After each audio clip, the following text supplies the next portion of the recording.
Hi everyone, welcome to my channel International Storyteller. In this channel, you will find true horror stories worldwide. These stories are for entertainment purposes only. In this video, I will tell you the scary story of Deadman's Pond. The Deadman's Pond is a haunted pond located in the city of St. John in Canada. St. John is the capital city of the Canadian province of Newfoundland. For over 200 years, many people believed that this pond was very deep. Some even say the Deadman's Pond was bottomless. But a few years ago, some crew from a media channel called the CTV Sci-Fi Channel came to the city of St. John and were determined to get to the bottom of the pond. After diving into the water, the depth turned out not to be very deep. The film crew proved that the pond does indeed have a bottom. Despite this, many local people still do not believe it and consider the depth of the Deadman's Pond to be a bottomless pond. Many people were reported drowning in this pond in a mysterious way.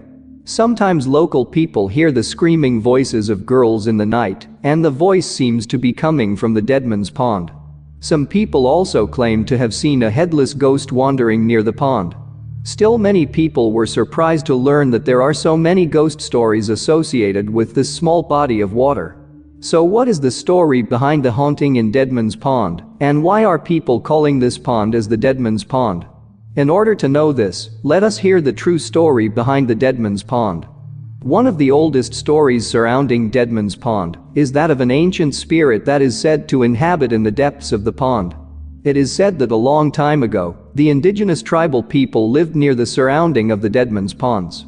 During that time, the indigenous chief had accidentally drowned in the pond. But others said the tribal leader had been murdered by his own people for some crime, and then his body was thrown into the pond. His dead body was never given a proper burial and ended up in the water. Since that incident, the spirit of the tribal leader is said to have haunted the pond. It is believed that the tribal leader's spirit seeks vengeance upon the living and on those who murder him. His spirit is responsible for many of the drownings that have occurred in the pond. Some stories tell that a ghostly hand grabs and holds unsuspecting swimmers and pulls them beneath the water's surface and holding them under the water until their last breath. Others describe the ghostly hands reaching out from the pond and grabbing those who walk too close to the edges of the pond. Then the victim was pulled by the ghostly hand into the pond. It is widely believed that the Deadman's Pond got its name after many people were drowned and killed in the pond. Then, during the 19th century, the hill on the eastern edge of the pond was a place of public executions. This hill is known as Gibbet Hill. Those captured pirates and other convicted criminals by the British soldier were hung on top of the hill. Then their dead bodies were hung from a gibbet on top of the hill. Those dead bodies hanging from a gibbet on top of the hill could easily be seen from the city and by ships entering harbor of the city of St. John. It served as a warning to other criminals or outlaws coming to the city. Then the remains of the dead body were disposed of in the pond after they were removed from the gibbet. Due to the practice of disposing of the remains of dead bodies into the pond, this could also have gotten its name as Deadman's Pond. The area around Deadman's Pond has also seen many military battles over the centuries. One such place is the Signal Hill, which is another small hill located near Deadman's Pond. This hill was the first line of defense for the city of St. John against attacks from the sea. There is also a story of pirate activity associated with Signal Hill and Deadman's Pond. In one story, a young pirate wanted to avoid all the criminal activities and have a normal life, but he was bound by his captain. He wanted to escape from pirate life and get away from the sea. But he never got the chance to escape from his pirate life. One day, the pirates were able to loot and steal a lot of gold and treasure from the ship passing by at sea. The British Navy station on the coast of the province of Newfoundland started chasing after the pirate ship. The pirate captain feared that his treasure would be captured by British forces off the coast of Newfoundland.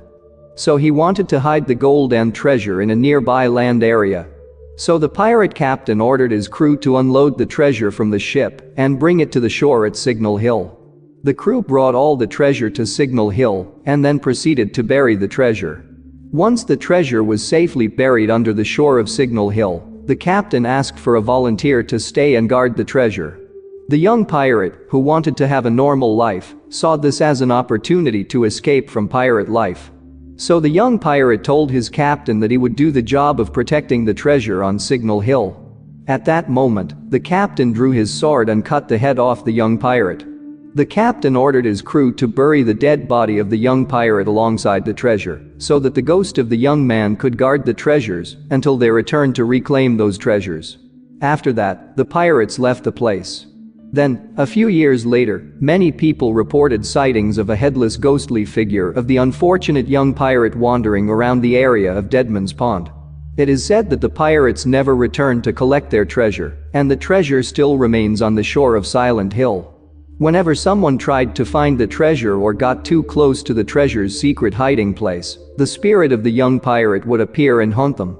Thus, there are many ghost stories associated with the Deadman's Pond.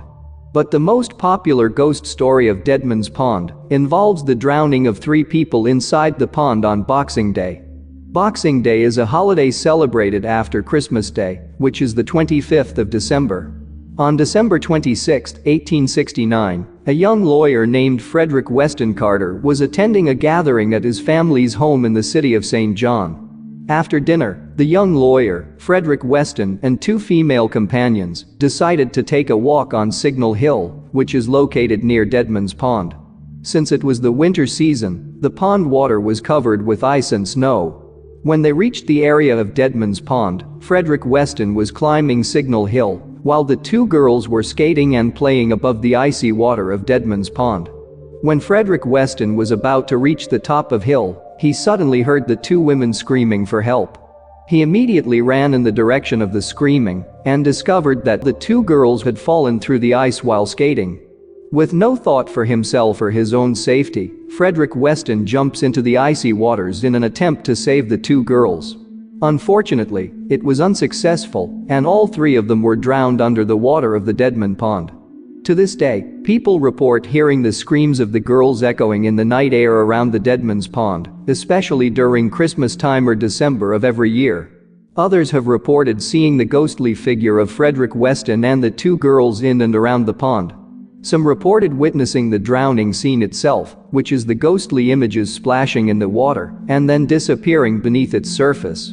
The drowning of Frederick Weston Carter and the 2 young girls were believed to be the first people to have drowned and killed in the Deadman's Pond. Since then, over the centuries, a lot of people have been found missing after drowning at Deadman's Pond. In April of 2015, a woman was found missing along with her car.